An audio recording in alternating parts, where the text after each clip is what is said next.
Welcome to the Molecular Therapy Podcast.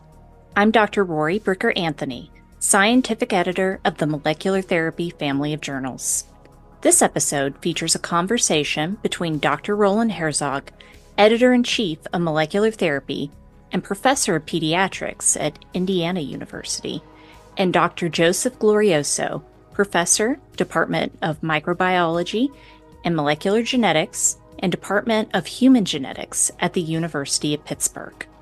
On January 1st, 2025, Dr. Glorioso will begin his 5-year term as the Editor-in-Chief of Molecular Therapy, marking the end of Dr. Herzog's successful tenure at the helm of molecular therapy.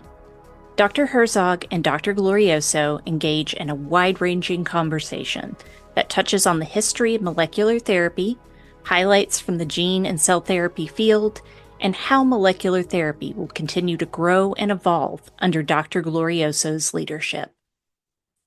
ASGCT is proud to present this episode of the Molecular Therapy Podcast in partnership with our upcoming Breakthroughs in Muscular Dystrophy Conference on November 19th and 20th in Chicago and virtually. This event will provide an unparalleled opportunity to delve into the latest advancements in research on gene and cell therapies for muscular dystrophy. Learn more and register today at asgct.org/breakthroughs. And now, Drs. Roland Herzog and Joseph Glorioso.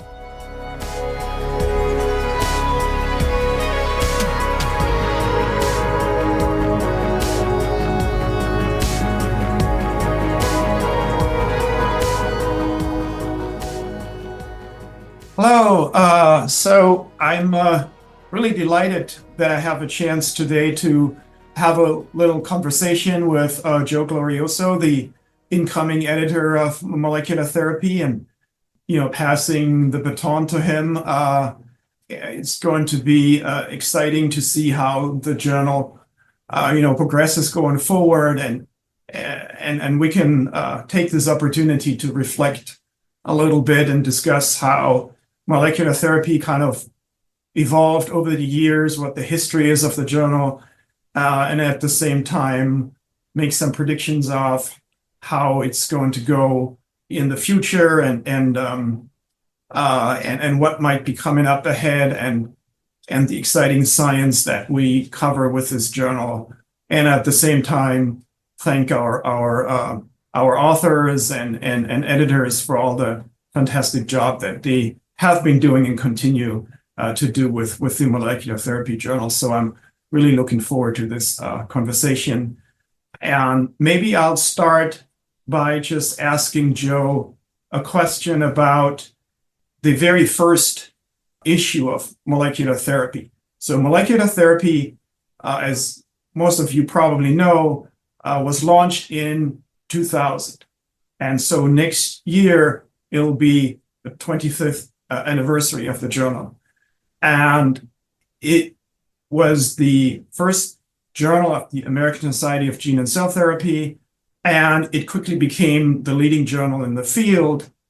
But in 2000, all of that was new. And I remember there was a lot of excitement and enthusiasm. And Joe actually published an article in the very first issue of Molecular Therapy. So maybe you can tell us a little bit, what it was like back then, and, what the enthusiasm was like, what the expectations were, and how you came to publish in the very first issue.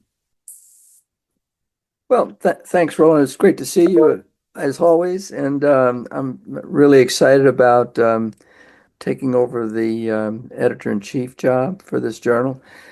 As you know, of course, this is the flagship journal for the American Society for Gene and Cell Therapy, which, by the way, the cell part was not in the original logo for the society. Cell therapy came in later as immunotherapy rapidly developed. At that time, I was the editor of another journal called Gene Therapy. In fact, I launched that journal. And I believed all along that having a society journal was the way to go because it had the support of all the members. And the members of this society were doing the most exciting research in the field. And the mission really of this journal is to provide the most exciting and up-to-date and novel breakthroughs in the field. And this is made possible because of not only the talent that's out there and the way the field has progressed so amazingly well, is that there are a number of sort of sibling journals in nucleic acids, methods in clinical development and oncology that take the more specialized papers, and that leaves molecular therapy to cover broader areas. So, for example, messenger RNA as a way to promote vaccination, which came forth during the COVID years. And the other thing is that the journal has changed its scope dramatically. I can remember when I was first starting out in the field in the early 1980s. The big thing then was to how to get a gene into the body safely and how to appropriately regulate gene expression. And durability was a big issue. And at that time, there was a lot of interest in putting genes in the virus that you could easily track in vivo. That sort of is the blue period of reported genes that turn blue with the right chemicals. From the LAC-Z days, there was another change that happened, which is that the vector development had shifted from retroviruses primarily to adenoviruses and then to adeno-associated virus.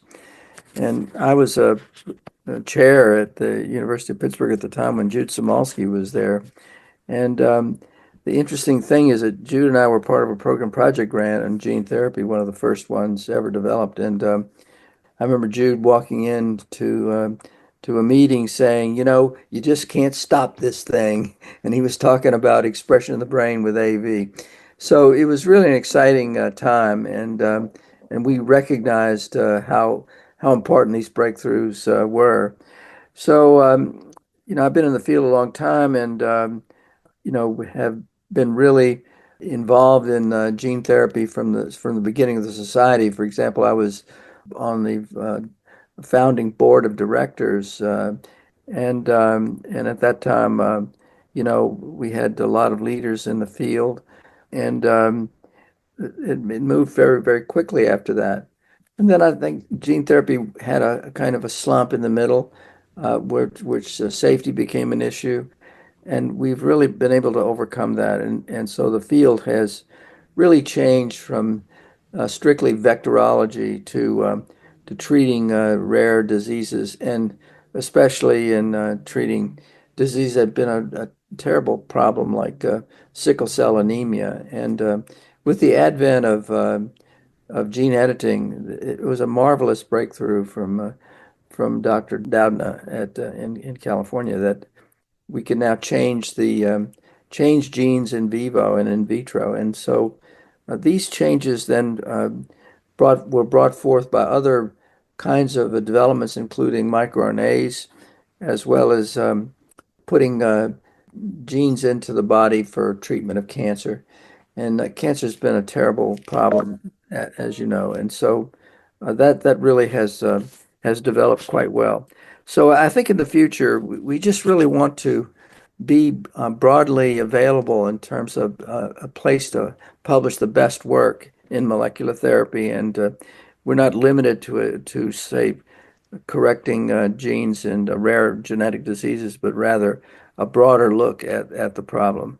So I'm very quite excited to be a part of this, and it's going to be really amazing, I think, to develop this journal.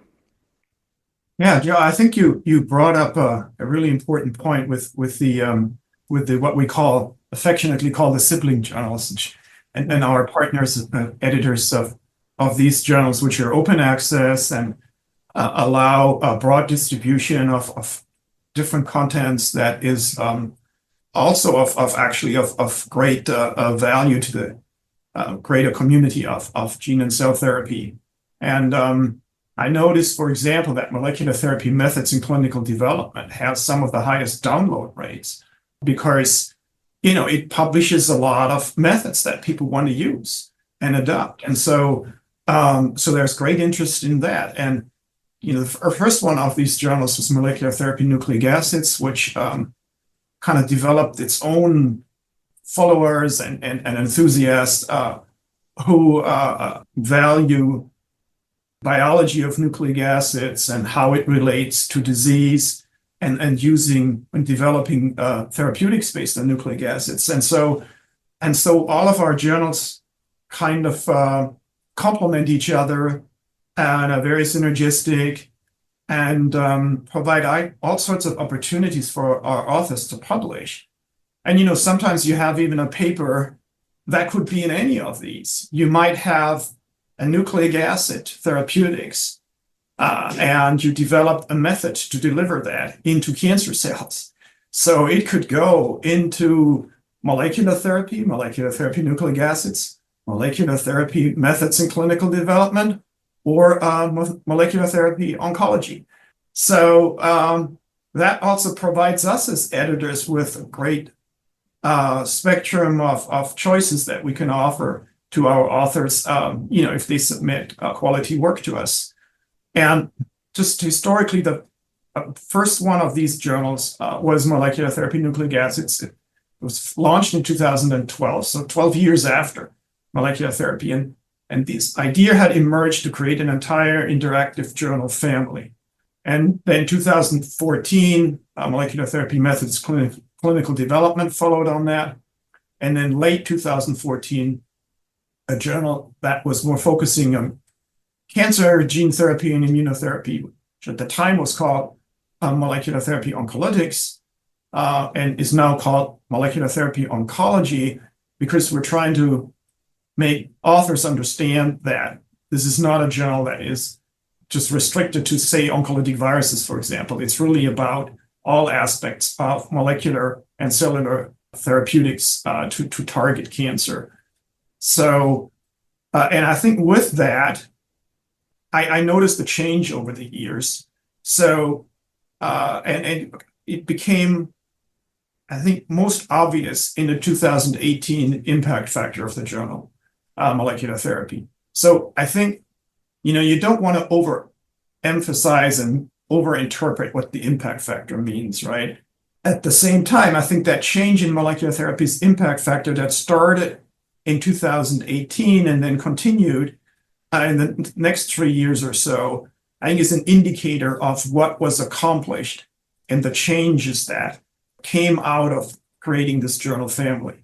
So, what the impact factor, so the 2018 impact factor would be, for those of you who don't maybe know how exactly it's calculated, it reflects how many citations of molecular therapy contents of 2016 and 17, so the previous 2 years, how much of that was cited in 2018, and that's then divided by the number of articles that were published in the journal in 2016 and 17. And up until the impact factor, and then the 2018 impact factor would be released in 2019, because all these calculations have to be done. And so the journal's molecular therapy's impact factor was pretty stable for many years. So from 2000 till 2017, it was very stable, somewhere 6 to 7. And as you mentioned, the journal initially was covering the various types of vectors that, the field was trying to figure out which vector is useful for transferring genes into which type of cells, into which type of tissues, and how exactly to do that. And that was sort of a prominent theme. And then along the way, some new technologies and new types of vectors started to emerge, including, for example, lipid nanoparticles, delivery of mRNA, and so on.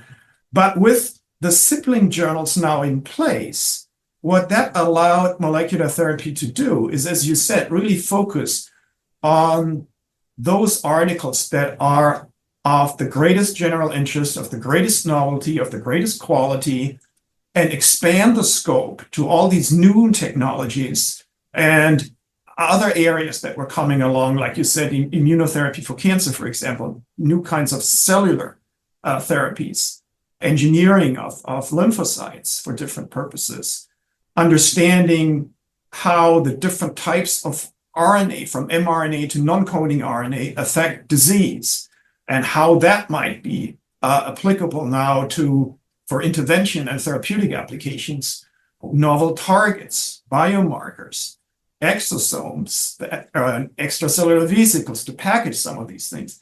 So all sorts of things coming along, and really exciting new technologies and new ways to treat human disease. And how do you cover all of that? You can cover it through the journal family, with molecular therapy really focusing on the most, on the select articles, which is now the top 10% of the broadest interest, while still allowing our authors to publish all this other work in these various journals, which are all fantastic.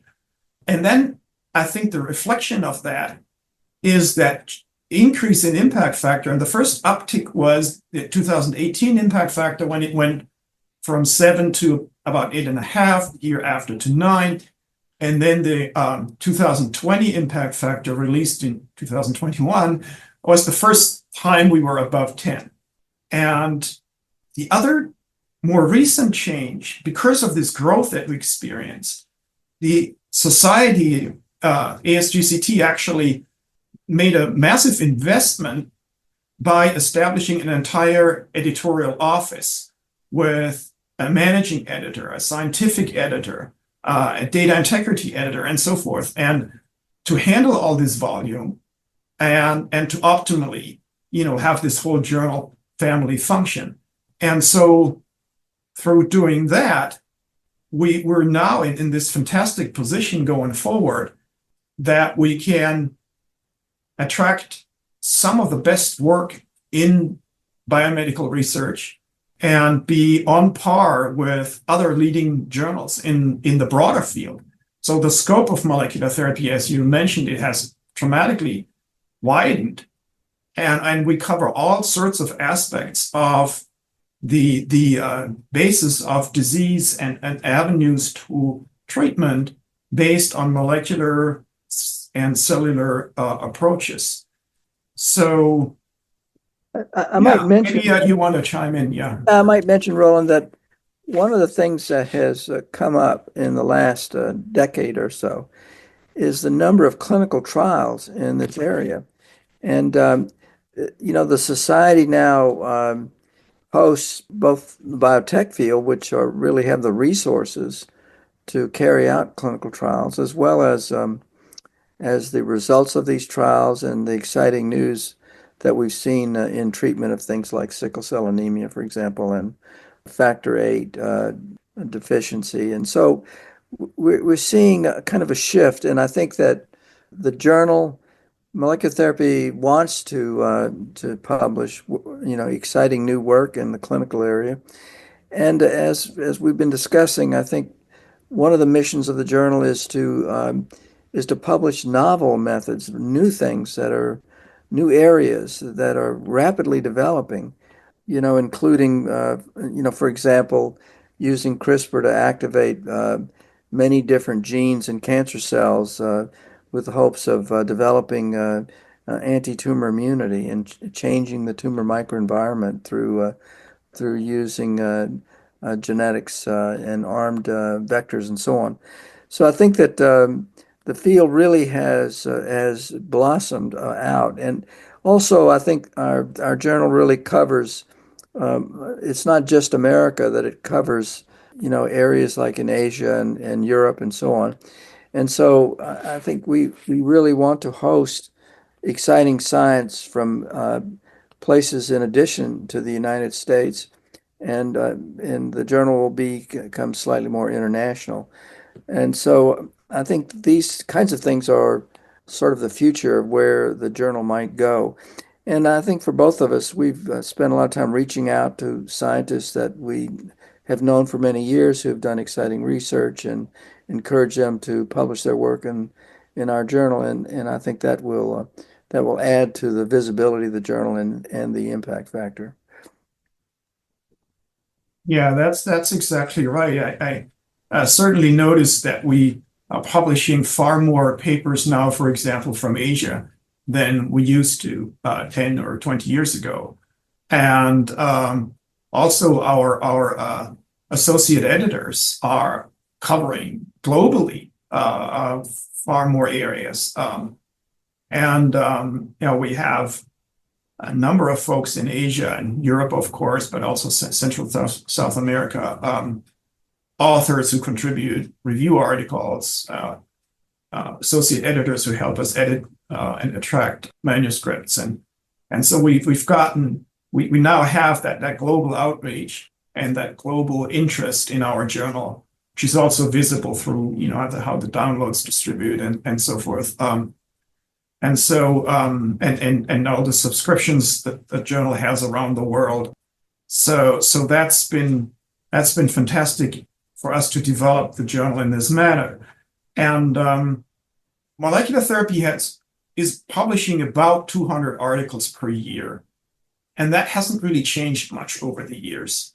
So how is it possible that we now also publish all these articles in the sibling journals if we haven't changed the number of articles that we publish in molecular therapy? Well, it's because we are being embraced by far more authors around the world than it was the case when we first started. So despite all these additional papers we publish in the sibling journals, the number of submissions to molecular therapy is also continuously going up. And Yes. now have exceed 2,000 submissions per year, and it's growing further. And so that allowed us to kind of focus on the top 10% of what's being submitted to us and really, focus on these strongest articles. On this at the same time, I think there's an opportunity for you, Joe, going forward to publish even more in molecular therapy because we're just keep on getting really strong articles. And if the article that's submitted to us is of strong, reflects excellent science and is of broad interest or of great novelty, we do want to publish it. And related to that, the whole aspect of broad interest, that's again where our newly established editorial office really helps. It allowed us to greatly expand what we call the front matter of the journal. Yes. So many editorials and commentaries on topics that are important, that new information that's coming up, new developments in the field that we can cover and comment on. And like you said, also the field is very translational. More and more goes into the clinic. And some of our most highly cited articles, for example, are about clinical CAR T-cell therapy. Yes. So I think maybe you had some more thoughts on that.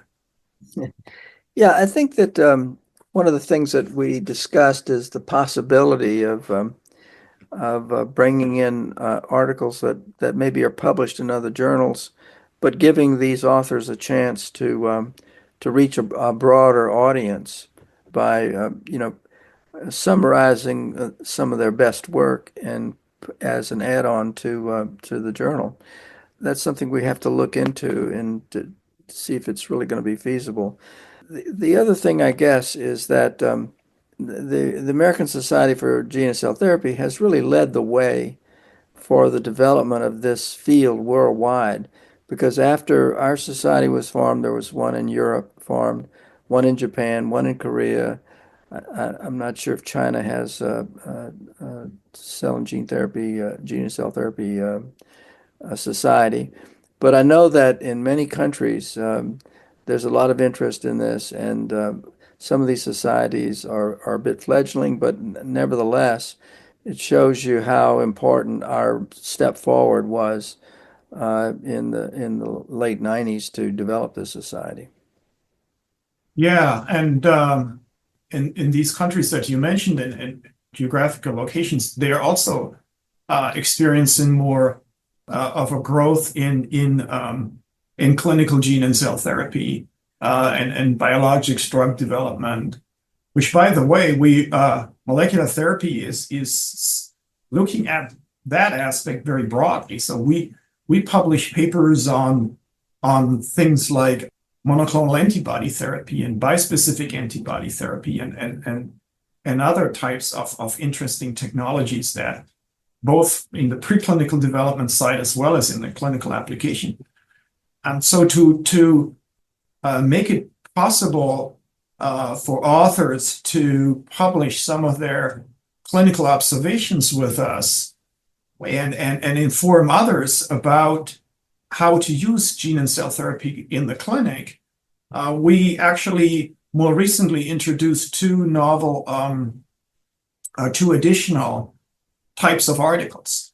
One is a specialized type of review article that we call clinical perspective. And the idea there is to write a review about the use of a specific drug or type of drug, molecular or cellular medicine, such as, for example, approved CAR T-cell therapies for blood cancers, or some of the AAV drugs that are used to treat blindness or spinal muscular atrophy, for example. Yes. But to write, in these articles are not written from a basic science mechanistic point of view. They're written from, as the name suggests, from a clinician's point of view. Yeah. How are these medications used to treat patients? What's been the experience? What are some of the safety concerns? What should the physician look out? What is informative for the physicians to know about these drugs? So we're doing that, and we're also introduced case studies.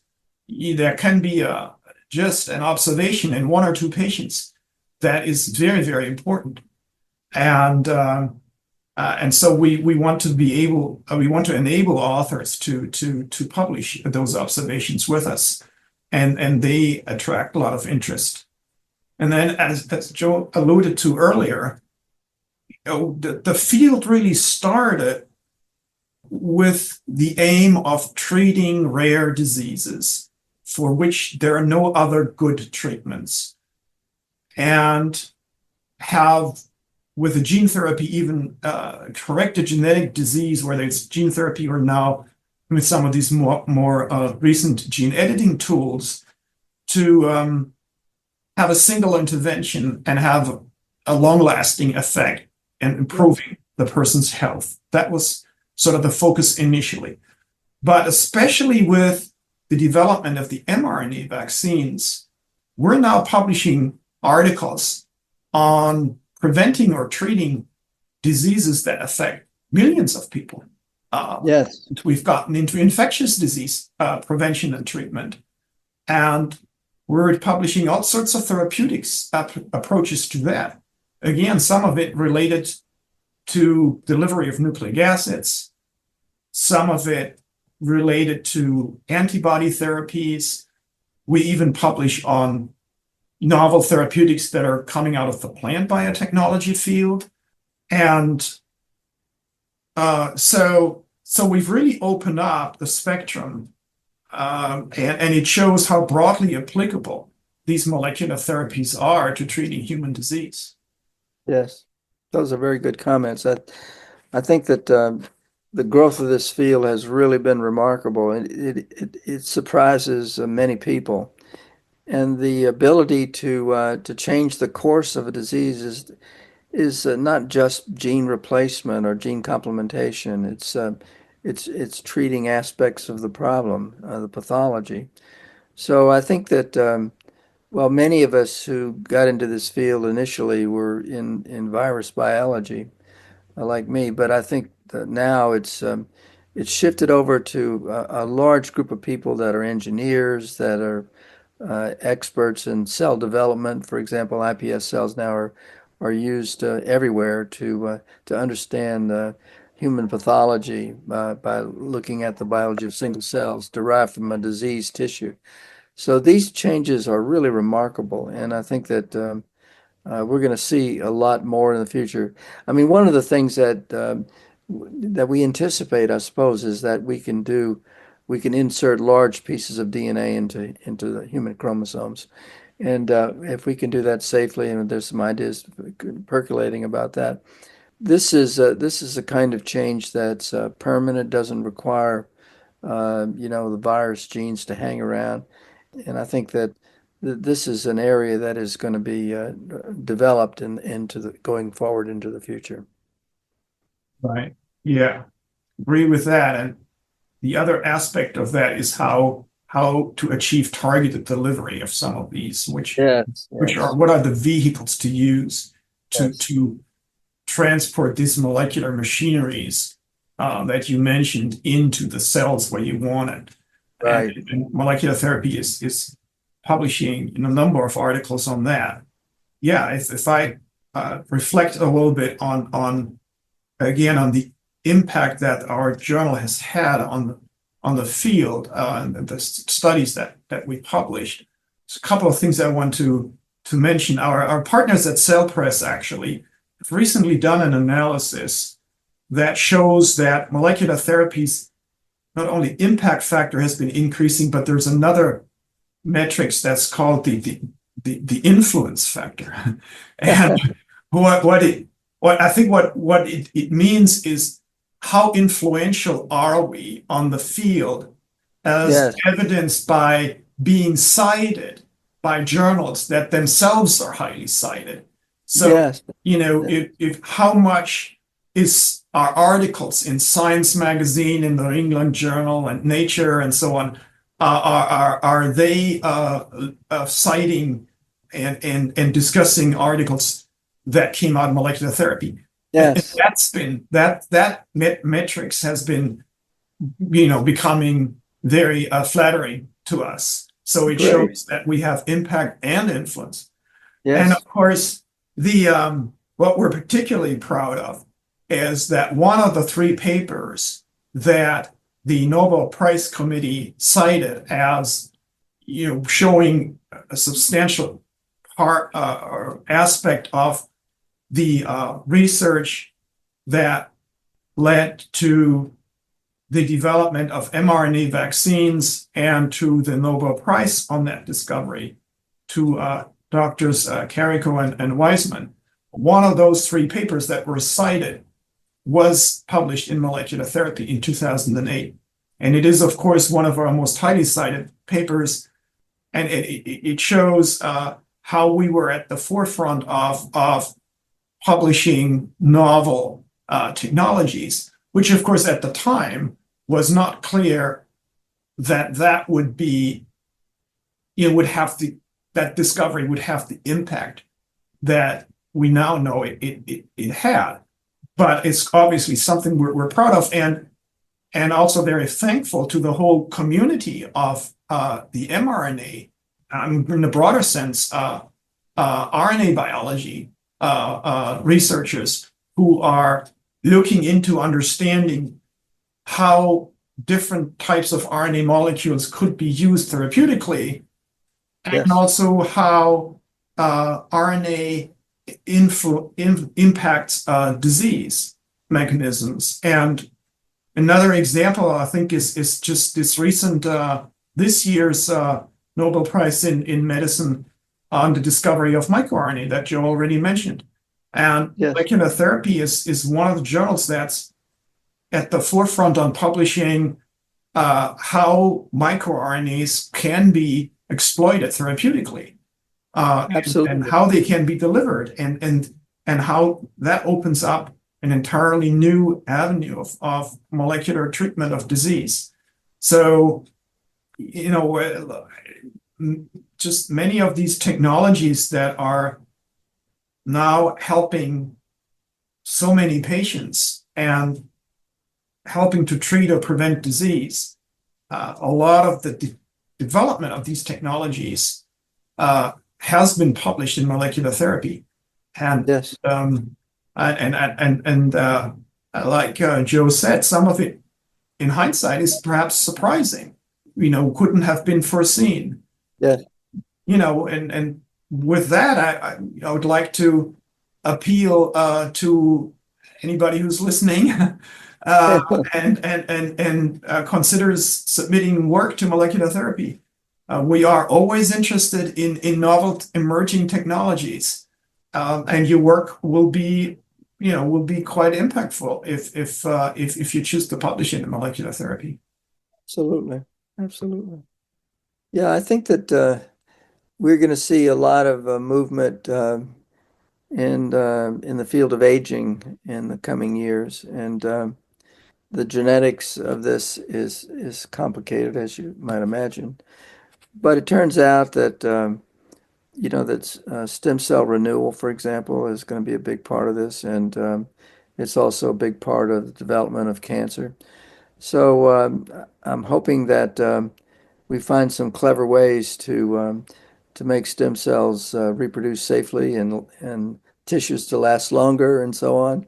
And so I think this is going to be a little bit futuristic, but I think it's going to be possible that this will happen, as well as the use of artificial intelligence or machine learning to help us understand biology. This is a gigantic area that's really going to develop, and I use AI all the time, and it's really a marvelous tool.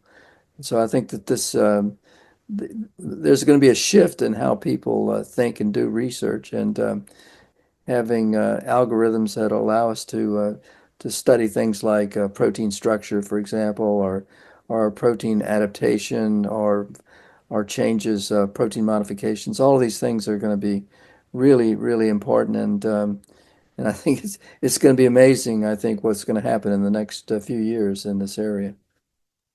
Yeah, we're seeing the impact already, right? And the kind of papers that are being submitted. There's definitely more on molecular engineering that includes computational approaches. Yes. That whole area of, like you mentioned, complex diseases, and where you can't just put a single gene in there to correct something. You got to figure out first, or at least it's not obvious what you want to put there. So understanding where you could intervene, what the target should be in a complex disorder where multiple genes are affected, and if none of that is possible, then maybe you can regenerate a tissue, like you said, using various kinds of stem cells, and Yeah. that raises questions that relate to biomedical engineering and regenerative medicine. Yeah, we're seeing the field. Sorry for interrupting. We're seeing these fields coalesce to some degree, and research teams have all of these kinds of folks who understand developmental biology and model systems and understand synthetic biology, how to program the expression of genes in vectors and so on. So these are areas that are going to develop, and they're very sophisticated and complex. But I think this is where the field is going to be headed in the future. Yeah, certainly. So, yeah, it's going to require extensive collaboration, right? It's not possible anymore for a single lab to, solve a problem Right. when it takes so many disciplines coming together. And as the field is moving from single gene disorders to complex disorders, from rare diseases to diseases that broadly affect large populations, and everything in between. So, but clearly, in the drug development, that is reflected as well, as there's more and more biologics being developed. And you even see all these ads all the time on television. A lot of these drugs that are being advertised are biologics, and nucleic acid, cell-based, protein-based therapies are a big part of the future and of medicine. and combinatorial therapies. And that will require physicians administering these therapies. All right. Learn more about the basic science of this because it's complex. And we were hoping, through our journals to make a contribution to that as well. Like I mentioned, the clinical perspective articles and others, and reviews, obviously about the basic science, about the development of these technologies, and our commentaries and opinion pieces that we have often address this aspect and teach. We teach each other through these publications, and we identify problems that emerge and discuss potential. What should the field look at? What can we do to get around these problems? How can we make these therapies more effective? How can we make them effective to more patients? How can we eliminate a safety concern?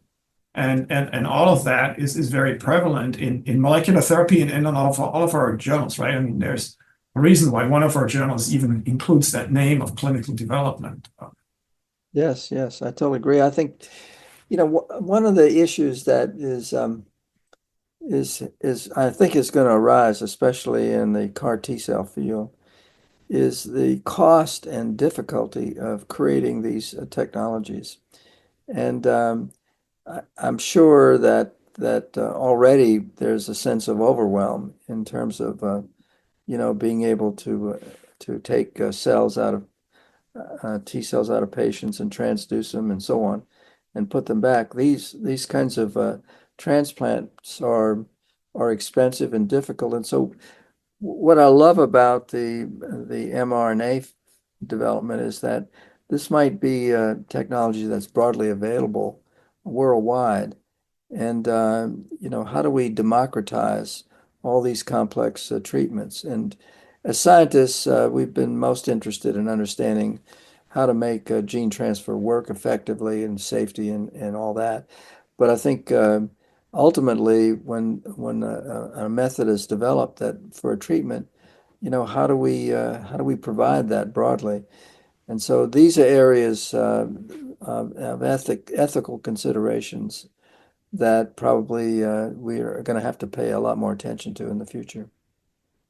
Yeah. So as an example of that, we published 2 years ago. We had a special issue on we call emerging diseases, and a lot of it was about COVID vaccines and therapeutics, but also more broadly on emerging and changing challenges of even previously existing infectious diseases, from malaria to viral diseases to bacterial diseases. And one of the papers that we published showed how an mRNA vaccine could be freeze-dried and stored for a long time without the need for having a freezer.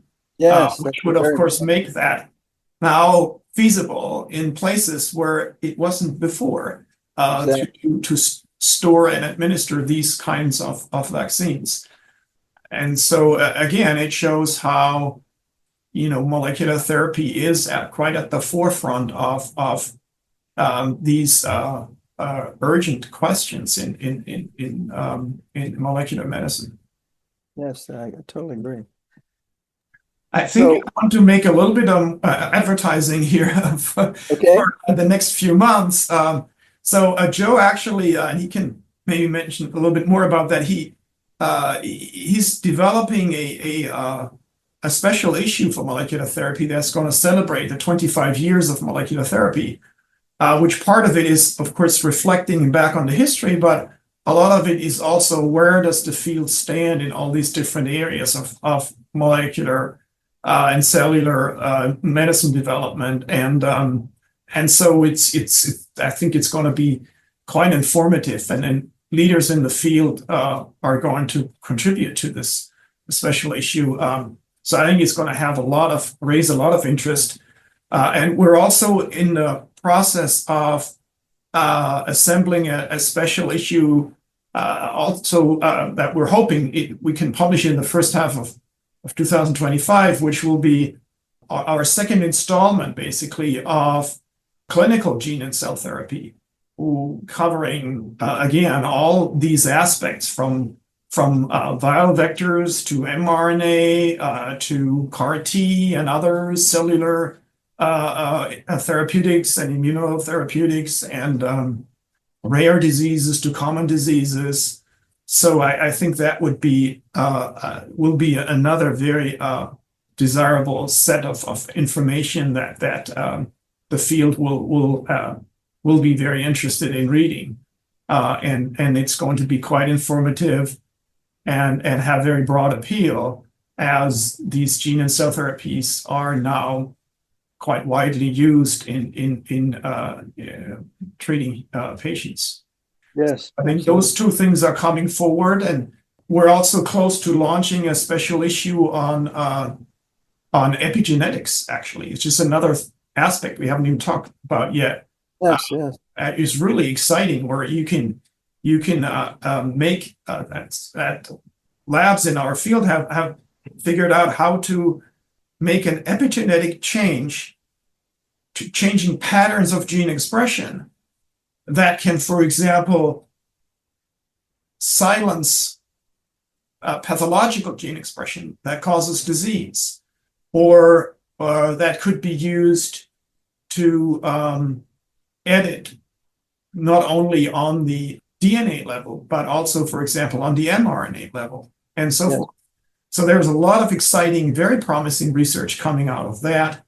So we will have a special issue, most likely launching in December, which will include articles from several of our journals. What we like to do is we publish a special issue in, for example, in molecular therapy on a certain topic. But of course, there will be many exciting related articles in the other molecular therapy journals. And so we follow that up with a virtual issue online that people can access. There you will find articles on that topic, recent articles on that specific topic across our entire journal family. So you're not missing out on anything, no matter which molecular therapy journal it's published in. Yeah, so we're trying to really serve our authors as much as we can. Fantastic idea. Yeah. So, well, do you want to say anything else about the special issue on? Yeah, we're trying to cover the most important topics in the field, and the most important new, sort of a broad view, and sort of where the field started, where it's come to, what are the important changes, and there should be some opinion pieces and reviews in there that describe the important developments in the field, such as immunotherapy and so on. So I think that this should be a very informative journal. It should be an exciting journal to read, and so we're working hard to get the best cadre of writers. Yeah, I want to perhaps conclude with, first of all, since I'll stop doing this sort of thing by the end of this year, and it's really been an honor to serve as the editor of Molecular Therapy, and having the trust of the society, and working with our authors and associate editors and editorial staff and guest editors, and it's been a wonderful experience, and like I said, an honor, and I'm very grateful. And I guess the people I have to thank the most are our authors, who submit all these wonderful and exciting research to us, and along the way, I would like to thank also our reviewers. Everybody who's taking time to participate in peer review and make constructive criticism that further improves on these articles that we publish, and people doing that in their spare time, and without compensation or anything. They're doing it for the sake of science and because they're enthusiastic scientists and have a stake in molecular therapy publishing the best science that we can. And at the same time, I'm very much looking forward to the future of molecular therapy. And I know with Joe, it'll be in really good hands, and he will bring new ideas and take this to another level. And I think molecular therapy will remain and always be one of the leading journals in biomedical research, and the journal that really delivers on molecular and cellular therapeutics development and their exciting use in treating disease. So with that, I think we can reflect but also be very enthusiastic going forward and looking into the future. Well, Roland, I want to thank you as well. You've been a marvelous editor-in-chief. You've been persistent. You've done some incredible development work for the journal, and the society really appreciates all of your hard work and effort. And you have an amazing team, and I'm really looking forward to working with all of you. Thank you.